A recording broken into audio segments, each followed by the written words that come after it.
Hello, and welcome back to my channel.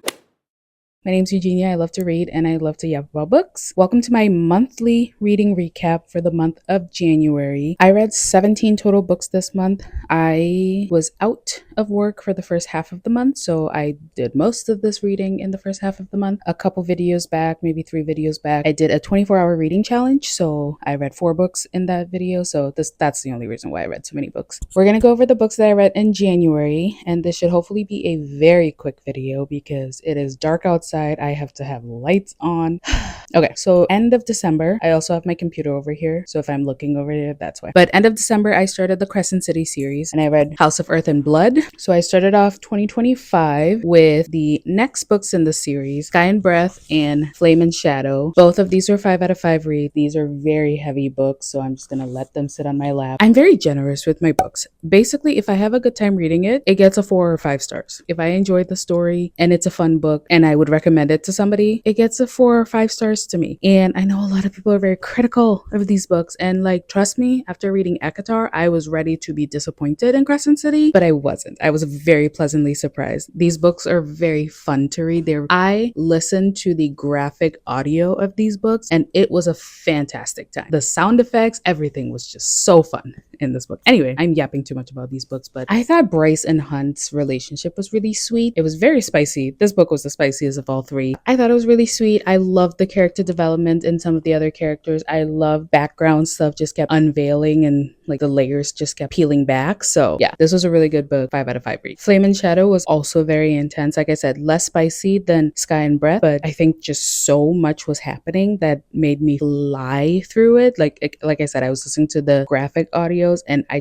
could not stop. I couldn't put them down. I couldn't stop reading. The fact that I enjoyed all 3 of these books, this series is definitely I like better than Ekatar series. And I know, I know, but I'm gonna get into Throne of Glass at some point this year. So I'm hoping that I like it as much as everybody else likes it. But yeah, after Crescent City, I had to take a break. So I read In a Holidays by Christina Lauren. I would say this was a little bit of magical realism. Maylin, she makes a wish and she gets stuck in a time loop, basically like Groundhog Day. And she has to make different choices to get to the life that she really wants. And it was cute. It was sweet. It was cute. It went by quickly. Then I listened to the short little novellas that start the Red Queen series. I think it's Queen Song and Steel Scars. Those are very quick. Part of me wishes I just read Red Queen first. That way I would have understood what was going on in those books better, but they were quick and they went by super fast. And then I went into the Red Queen series and I definitely see the resemblance between this and Powerless. You know, the 2 brothers, the girl with the powers and, you know, I thought this was I know this came out before Powerless, but I thought this was it took me back to like 2014, 2015 days when the dystopian books obviously were very popular. I really like this. This was a 5 out of 5 read. And then right after Red Queen, I went into Glass Sword. So this book, I gave a lower rating. I would say like a 4.5 because I don't know if I like where the story was going. So after this, I had to take a break from the series, but I love the journey, them, you know, looking for the other new bloods and just like her and Cal. It was very sweet, but also it was very like, what is happening? You know what I mean? Like I was like, what was happening? So I'm actually really excited to get back into the series in February here. I'm going to start book 3, which is The King's Cage right behind me. Yeah, I think maybe taking a break was good for me so that I can return to it in like fresher spirits, if you would. This was also a really good book. After that, I listened to a very quick novella called The Santa Suit by Mary Kay Andrews, and it went by very quickly. This woman moves into a new house in the middle of a farm. I forget what else happened. And she finds like all this old stuff that the family prior had left behind. And then in the closet was the Santa suit and there was a letter in the pocket. And she goes on this journey to find out who this kid was. And it was really sweet. It was really, you know, as holiday romances typically are. It's like sweet, cute. Yeah, it was fun. After that, I listened to Good Bad Girl by Alice Feeney. And this book was like confusing for no reason and then boring as well. Like I love pretty much all thrillers because they kind of keep you on your toes for the most part. But this one was just like confusing and boring. And I wish I had DNF'd it. I didn't, but I wish I did. But I loved Rock, Paper, Scissors by Alice Feeney, so I'm confused as to why I didn't like this one. Next, I read Highly Suspicious and Unfairly Cute by Talia Hibbard. Listen, I thoroughly dislike the miscommunication trope. And these two best friends who had been best friends forever, they stopped being friends because of something silly. Really? Anyway, I still enjoyed this book though. I really liked how they kind of got over their stupidity, basically. And it was a friends to lovers. I love a good friends to lovers story. But Talia Hibbard, I'm excited to read more by her. But I didn't like the beginning because of the miscommunication, but I really enjoyed it at the end because they got over their shit. Next, I did a 24-hour reading challenge. I don't know if I mentioned that already. I probably did. I feel like I talked too much. Anyway, I did a 24-hour reading challenge, and one of the first books that I did was this extremely small, like 70-page novella, The Housemaid's Wedding. I could have skipped it. I love the other books in the Housemaid series, and this was on her wedding day, and creepy stuff was happening, except it's not really creepy. So yeah, there's your summary. Then on the same day, I read Royal Holiday by Jasmine Guillory, and I actually really enjoyed this book. I thought it was fun because Vivian goes to England with her daughter for her daughter's job. She meets Malcolm, the Queen's private secretary. They have a great time. It's a very adult relationship. Like, they obviously have their moments, and Malcolm had his moment. Like, I really enjoyed seeing like him with his nephew, because that was like a fun family thing, and then like having him learn and like listen to his nephew. Like, I love when Black men get a chance to like learn and grow, learn from the younger generation instead of just being stuck in their ways and going, that's just the way I am. Listen, I think I'm going on a tangent that I don't need to go on. I really liked this book. It was very sweet. It was very quick read. So I loved it. I can't wait to read the other Jasmine Guillory books that I have. We'll see if I get to them in 2025. But yeah, that was fun. I am still absolutely shooketh at this book, Behind Her Eyes by Sarah Pinborough. I'm so mad that I didn't read this a long time ago because I thought it was going one way and then it went the absolute opposite way. And wow. Well, actually, no. I thought it was going one way. It absolutely did go that way. It's just not the way you think it's going. And yeah, David and Adele, they're married. Louise comes in and starts having a thing with David, and yeah, it's told from Adele and Louise's point of view, so it switches back and forth. And I read this on the day that I did the 24-hour reading challenge, so I like blew through this book, and I want to reread it and read it slower to see if I missed the stuff in the beginning. I really like this book. The last book I read on that same day of the 24-hour reading challenge is The Graham Effect by Elle Kennedy. I really enjoyed this book. I gave it 5 out of 5. It gave me icebreaker vibes, as in like hockey romance, and I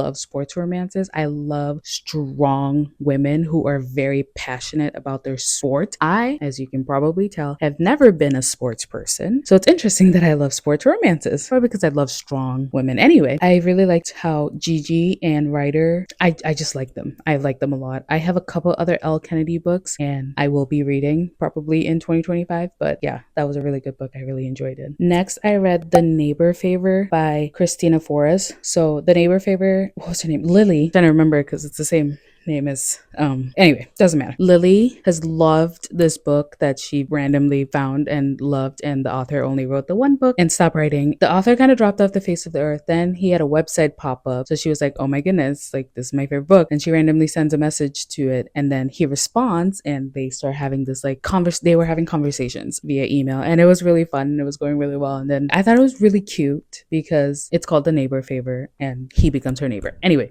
whatever. I thought it was really cute. Obviously he knew who she was, right? At some point he found out who she was, and she didn't know who he was because he was anonymous. And it's just like, I thought it was cute. There were some parts that I was like, but for the most part, I was like, oh, like he's like, and the fact that yes, of course he kept it a secret for a little bit, but he like owned up to his shit, and it was like actually heartwarming that he did. And he's like, hey, like I fucked up, and she was pissed, and he like gave her space. Listen, so many things happened in this book. I really like, I think letters back and forth, emails back and forth, if you would. I think I like that. Like I like that in a book. It's like, because you get to know people without like the stress of like face to face, and like kind of like texting for a while while before going on a date. I like that. And then eventually, right, I would want to move past that. I don't know where I was going with this. They obviously felt something for each other via email, and then he fucked it up, and then life kind of just tossed them back together because it was meant to be. And I thought that was really cute. Anyway, we're moving on. After that, so during my 24-hour reading challenge, I actually started listening to Daughter of No Worlds by Carissa Broadbent, and I fell asleep.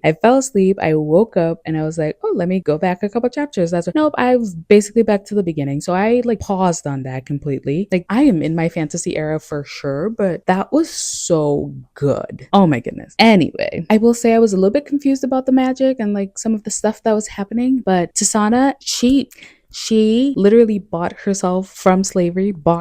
own self from slavery twice. Girl, I'd give up. I know.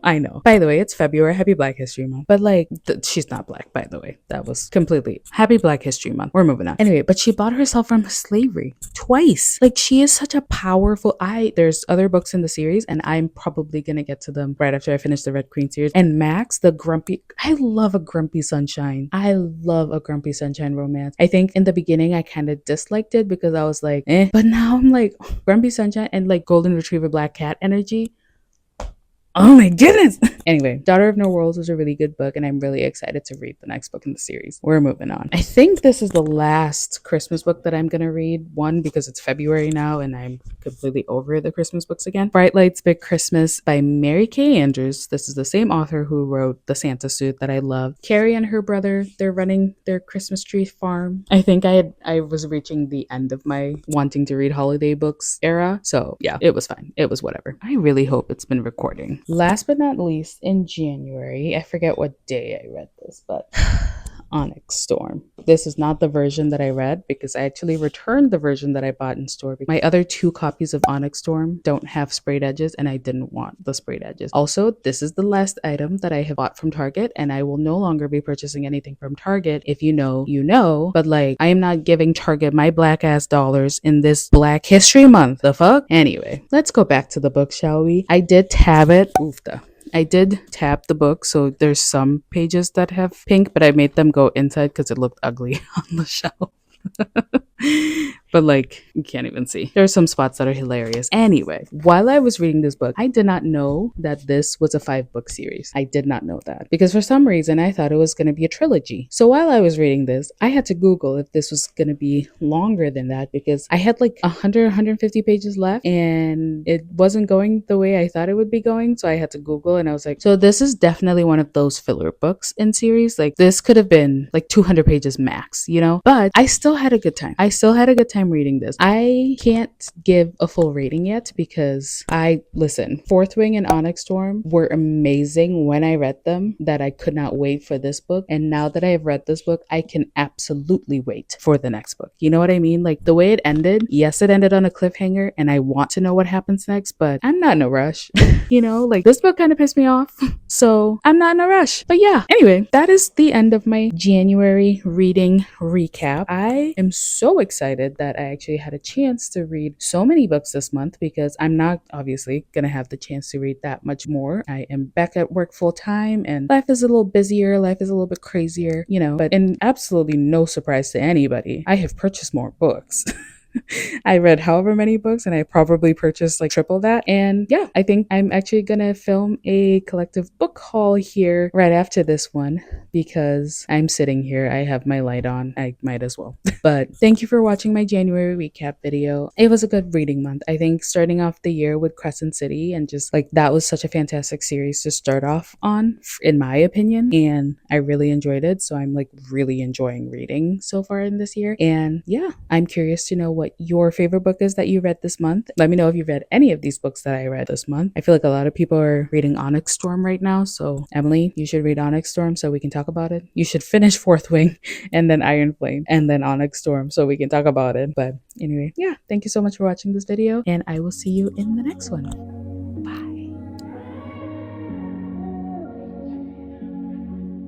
I'm